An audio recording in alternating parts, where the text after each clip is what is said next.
Hello, welcome to the video syllabus for Mth120 Statistics at Elgin Community College. My name is Professor Dan Kernler, and I want to take a few minutes to make sure that you understand how the course is going to be run, kind of talk about my expectations, how your grade is going to be determined, and some of the key policies. So let's jump right in here. I have a little presentation made up. So let's talk about the course components. We have 5 different components of your grade. First one here is calling them understanding checks. So it's not really homework. What these are, they're little short quizzes in D2L, and you're going to have a video to watch for each section. Maybe some videos cover a couple of sections. And then there's some online lessons to work through, which is basically a website. Go through, read some examples, try some extra things, watch a short extra video maybe, take some good notes with those. And then you do these understanding checks in D2L. They're going to be due Wednesdays, 11:59 p.m.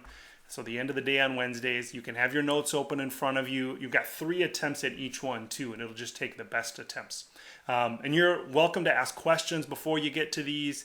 Email me. We'll have a little meeting. We'll talk about that. We can ask questions there as well. Second is the weekly practice, and this is more like homework. So what I'll do each week is I'll post, it'll be posted automatically, a PDF document with a list of questions and some data for you to analyze, some questions to do some research on, and you'll have this all week. You can work on this all week. You might want to have your own like Google Doc and have that set up with your answers, recording those, writing down some key comments. And then these are also quizzes in D2L. These will be due on Fridays. So after you've gone through, watched the videos, done your understanding checks, then you start on the weekly practice. And again, these you can ask questions. You can meet me in my office hours through Zoom, kind of go over some stuff one-to-one. If there's some stuff you don't know how to do in the software, you can share your screen with me and I can walk you through how to do that. So these are also open notes. You do these ahead of time, but this is just a single attempt at these. So these are a little more rigorous, kind of like a quiz, homework, I don't know what you want to call it. Third component, projects. You're going to have a semester-long project. We'll submit it in different stages. And the idea here is for you to kind of pick a topic of your choice I'm going to have some data sources that you'll be able to use. And so using those data sources, you'll kind of pose some questions. So there's some freedom of choice, but not complete freedom of choice. And you're going to use some of those data sources that we have to answer some questions, do some research, and we'll complete it in stages, kind of build it up as we go. So it's not like a huge project, 15% of your grade, you have all semester to work on it, and then you have to do it at the end. It's different stages. I think we'll do 5 stages, so each stage is basically 3% of your grade. We'll submit that as we go. We're going to do a final presentation. Haven't decided the exact format of that. I think the best thing might be able for you to do a little quick screen record of like a Google Slides and kind of talking through how to do that. There's some super easy ways how to do that, and then we can share that with our class. We will have some unit exams. These are every 4 weeks. They're going to look similar to the weekly practice. They'll be, hey, look at this data, calculate this, answer this question. And so all the skills you've been building, the concepts from the understanding checks, and then the actual statistical practice from the weekly practice, you'll submit those. We're going to have a 1-day window where you have to do that, and it'll be all day. And so you have to find within that day a couple-hour window where you can sit down at your computer, open up the exam. It'll be in D2L available to you. But you're going to have to submit the exam in a document in the Dropbox in D2L. And for convenience, I'm going to ask you to submit that as a Word document so I can add comments and stuff within that. That's going to be the easiest way to do that. The final exam is going to be similar format in terms of it's an exam that's posted and you have a 1-day window to do that. But it's not totally cumulative because the week before we'll have had that last unit exam. And so it's kind of like the first 3 units will be on the final exam, like I said, because we'll have just had the previous unit the week before. So no need to ask those questions right away again. So that's it. Those are the components of your grade overall. I want to talk next about time. How much time do you need? This is a big deal, and one of the main stumbling blocks for students with success in this course is really misinterpreting how much time they need. So let's go through and talk about this for a little bit. For a normal college course, the typical expectation is a minimum of 2 hours studying outside of class for each hour in class. So if we were on campus, this class would meet 4 hours a week. It's a 4-credit class. We would meet 4 hours a week. So if you think about that, we have our 4 hours a week, then we would anticipate 8 hours a week studying outside of class. Now, the reality is that that's different for everyone. Some students who may have had statistics before, some of the stuff we're talking about, like, for example, mean, median, and mode, my 6th graders learned about that before. So that might be super familiar for you, and that unit might be a really quick one for you because you remember all that stuff. Other people, it was a long time ago, you don't remember it. Maybe technology is more of a hurdle for you. Things take longer. So this is really a guide. This is not a mandate. This is really a guide. Some weeks might be longer. If that part of the project you waited till the last minute instead of working on it throughout the weeks, all of a sudden you got to do your project and that adds a bunch of time. So this is just a typical expectation. So here's the problem. What some people think is that 4 hours a week that you spend in class, obviously we're not doing that now. So boom, 4 hours out. Now we only have 8 hours a week. And so it seems like this great deal. But it doesn't work like that. The problem is you still have to learn all this stuff. The 8 hours a week was practice, doing homework, working on projects, practicing for exams. So that 4 hours a week still needs to be replaced. Now it's just 12 hours a week that you're working on your own, because we're not meeting in class required. We don't have this required meeting when I'm meeting with you 4 times a week or 2 times a week if it's a hybrid, something like that. There's no required meeting. So all of that time is time you have to find in your schedule to watch videos, take notes from the online lessons, do the understanding checks, maybe redo it 2 or 3 times. You got 3 attempts. Start the practice document. Start working in the software, answering those questions, taking that on Friday. It's like all of this stuff is really crucial to get a solid understanding of everything. And so finding that time, getting practice with your schedule and getting a time set aside, that's going to be the key. And I understand the challenges associated with this. I've got 2 kids. One's in 3rd grade and one's in 6th grade. The 6th grade is at home. So he's at home doing remote learning 5 days a week right now during the pandemic. This is recorded for the fall 2020 semester. So he's at home. He pops in. He has questions.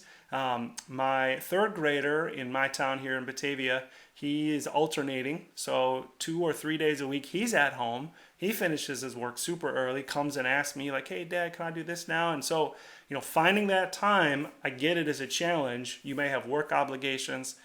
So really thinking about that hard and kind of setting free time, setting time aside, maybe setting yourself a specific schedule is really going to be the key to your success in this course. Let's talk next about how your week should look. And this is just kind of, there's deadlines here, but then there's like suggested things to do.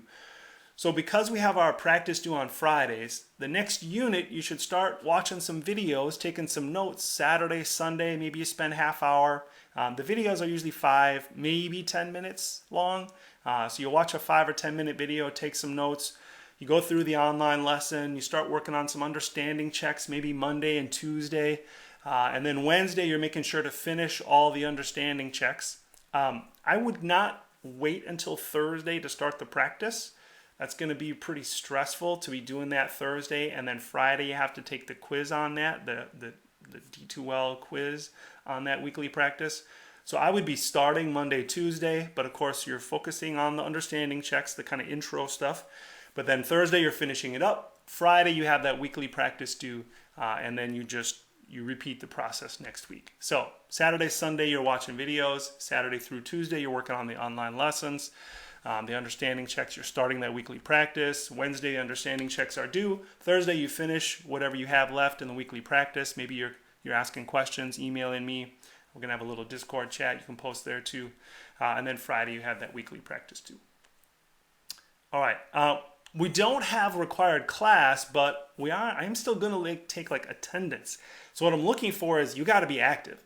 you got to be turning stuff in. If you miss a week, I'm going to send you an email and like, hey, what happened there? We didn't get that done. Like, are you still okay? Do you need some help? If you miss 2 weeks, like, then I'm like red alert. Like, that's not good. Missing 2 weeks in a row. Something's happening here, so I'm going to try to contact you. I might try to find your phone number, give you a call. And then if I don't hear from you after that 2 weeks and still nothing's happening, we need to get you out of the course. Not because we don't want you to succeed, but because the college gets compensated money from the state for students who are active in our class. And if you're not in our class and you're going to eventually just withdraw, we can't be getting money for you because you've already withdrawn. So we have to act on that. We're supposed to act on that if you stop being active.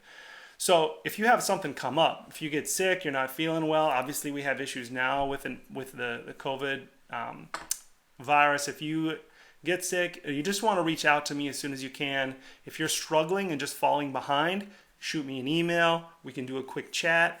We'll try to get you up to speed. We can, resubmit some stuff that we missed.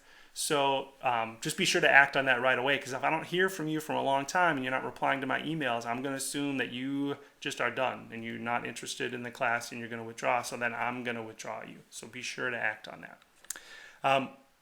We are going to have a weekly optional meeting. I want to use this just to maybe do some extra technology practice together, answer any questions you have, either on the, depending on when it is, if it's before the understanding checks or after them, we might be able to answer some questions there, or the weekly practice, we can answer some questions there as well. And then when the project comes around, there's always a lot of questions with that. So I thought maybe we could bring that up, make sure you have any questions answered there. So that'll be 1 day a week, just for like an hour and a half, just for us to have a time that we can meet. And I will record that and post that for those who can't make it. Make sure that nobody else's camera is showing, just mine. And I'll post that, and you can take a look at that, watch that replay if something comes up that you can't make it, but you're interested in seeing what happened. So some key points here. First of all, taking online classes doesn't save you time. It gives you more flexibility on when you can do this, which is really nice, especially now. But it doesn't save you time. It's just more time you have to spend on your own outside of the classroom setting. You have to be independent and motivated. So you really got to take that ownership of the learning here, because we're not meeting regularly. What I've seen in the past is my best students in this class are typically my online students. That I have people who are super motivated and they do really well here because everything's structured. You do everything here. They're motivated to do everything on a certain time. But here's the other side of that. My worst students in statistics are typically from my online classes as well, because there might be students who might be B or C students. They do well, but without that daily reminder, coming to class and always being reminded about stuff, they just let stuff go and they forget and they wait till the last minute. They might get it done, but they don't really understand it, so then they struggle on the exams. So being motivated and on that schedule is really super, super important to be successful. And last one here, I got a lot of information on D2L and there's a lot of help files in that, but that doesn't mean you can't ask questions. You can always email me. I've got lots of virtual office hours available in Zoom, and I'm going to set up, I don't have it set up yet, but I'm going to set up a Discord channel for us, and you can post questions there and check that and answer those for your classmates. So questions are encouraged. We really want to be sure that you know there's people here designed to help you be successful in this class. So that is it for this video. I really hope that helps you understand how the class is going to work, what the expectations are, and what the supports are here to help you. If you have any additional questions, you can always reach out via email, and I look forward to everybody getting started here in the first week.